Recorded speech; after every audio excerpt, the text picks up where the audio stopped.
Hai semua, Assalamualaikum. Bersama cikgu lagi, Cikgu Hidayah. Jom sama-sama kita belajar. Baiklah, hari ini kita sama-sama akan membuat ulang kaji bagi subjek matematik tahun 6. Jom sama-sama kita lihat.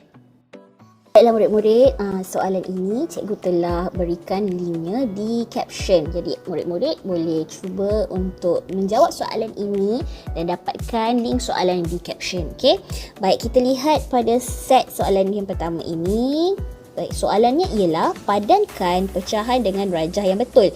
Okey, kalau murid-murid lihat di sini, ini ialah pecahan tidak wajar. Okey, pecahan tak wajar. Okey, jadi bila pecahan tak wajar, yang mana satukah rajah yang mewakili pecahan tak wajar? Okey, yang atas pengangka ini 10 menandakan ada 10 bahagian telah pun berlorek. Okey, dilorikkan.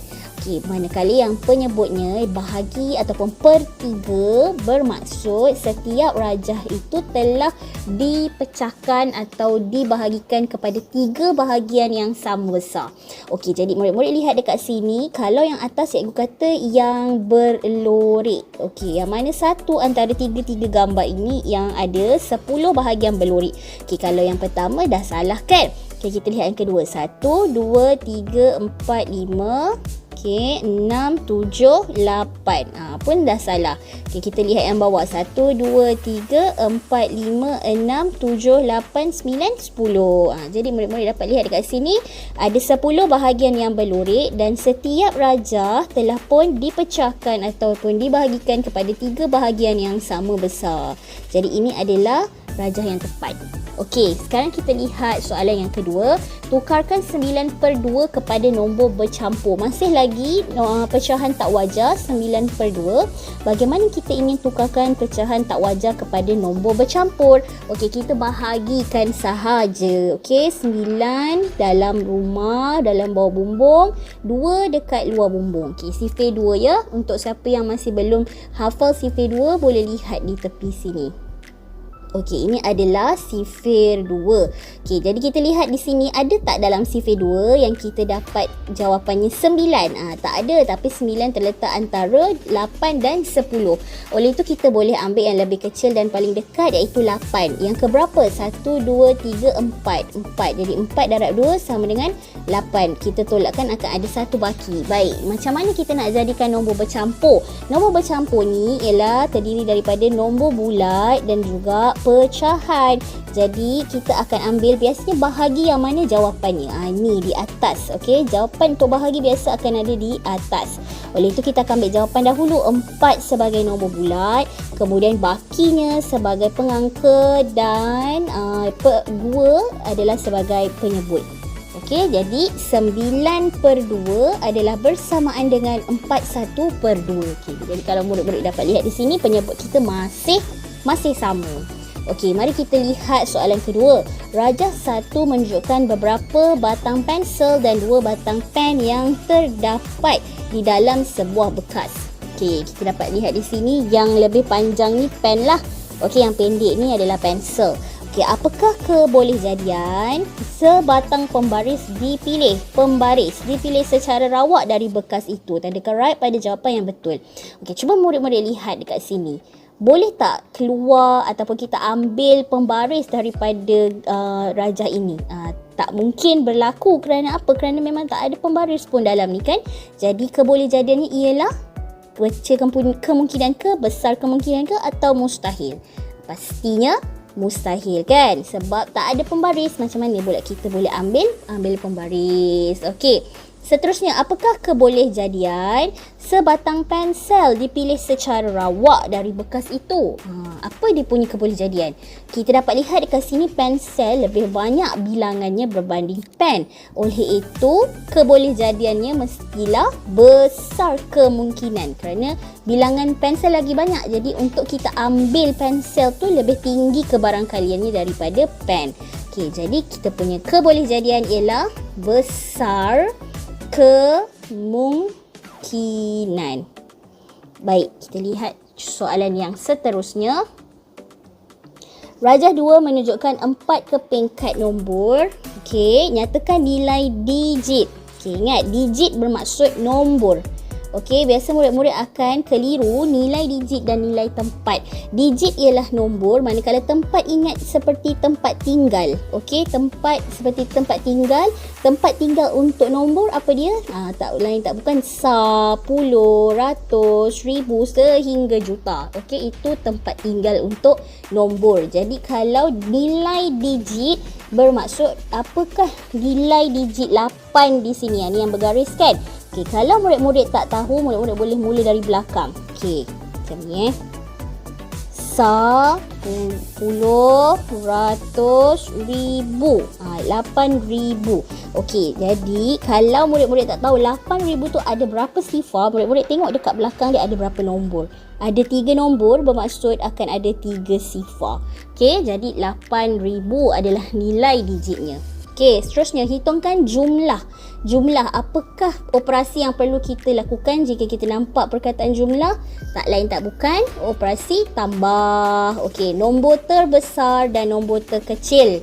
Jadi murid-murid sekiranya dapat soalan begini, murid-murid kena bulatkan terlebih dahulu keyword, okey, yang kita nak dalam soalan. Macam ni jumlah lah keyword dia.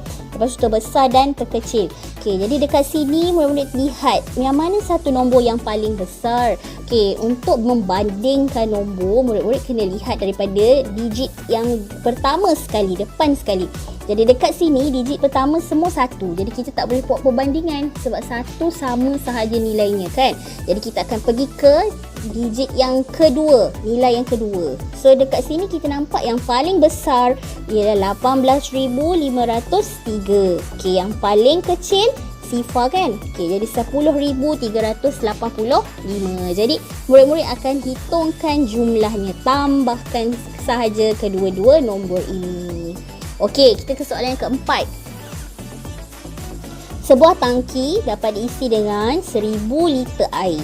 Berapa buah tangki diperlukan untuk mengisi 0.25 juta liter air?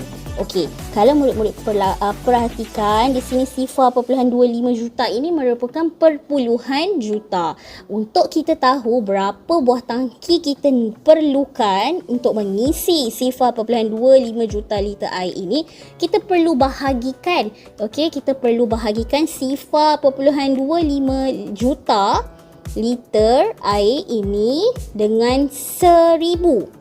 Okey, tapi oleh kerana 0.25 juta ni merupakan perpuluhan, susah nak bahagikan dengan nombor bulat.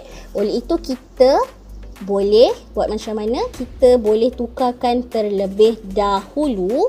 Okey, kita boleh tukarkan terlebih dahulu dengan nombor bulat. Okey, jadi bila nak tukarkan kepada juta, nombor bulat kita darabkan dengan 1 juta. Okey, 1 juta ada 6 sifar kan?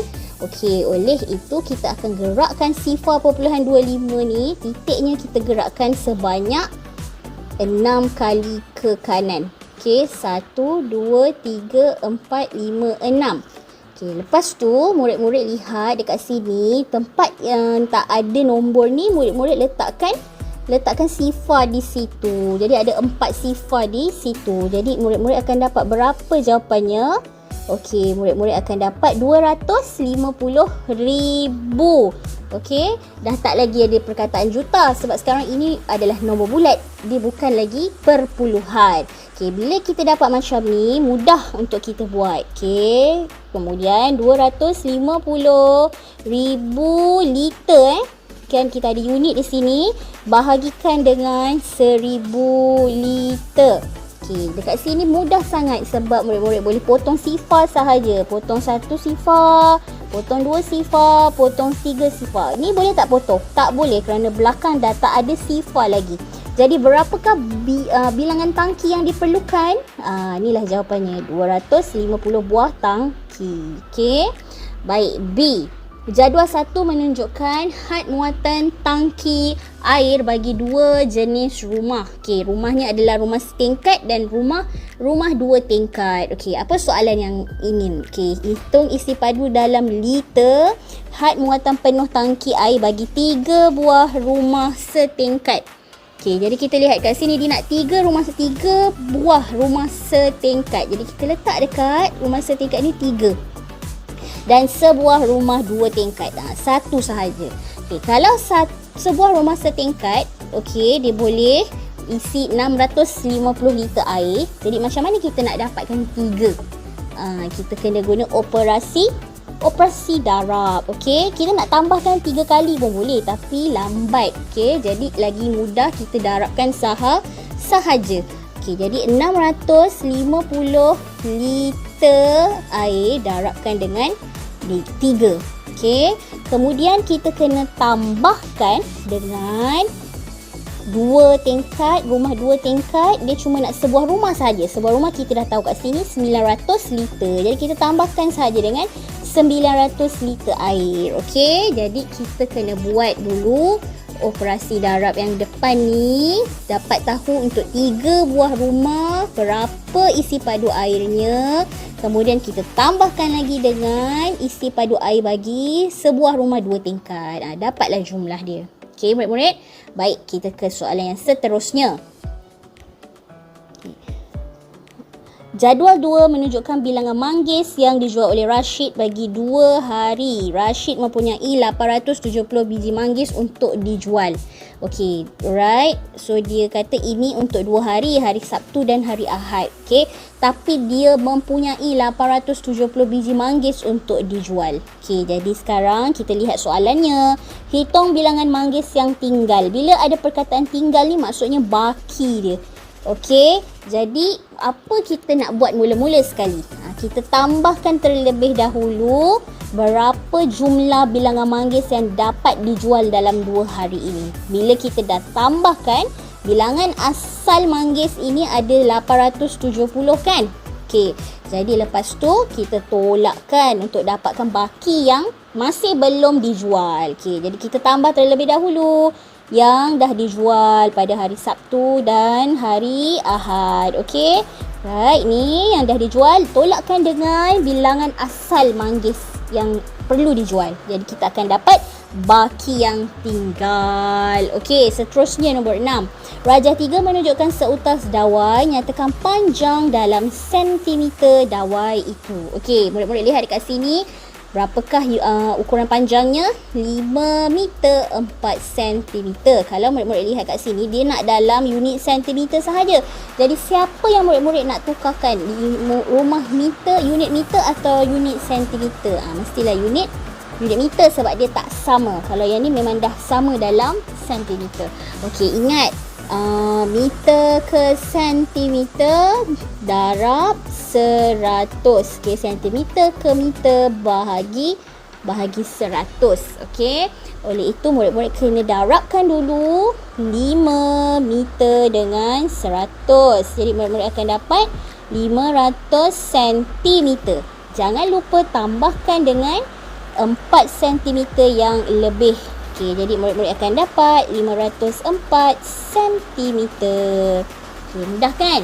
Okey, baik. Akhir sekali, dawai itu dipotong kepada 4 bahagian yang sama panjang. Hitung panjang dalam sentimeter 3 bahagian dawai itu.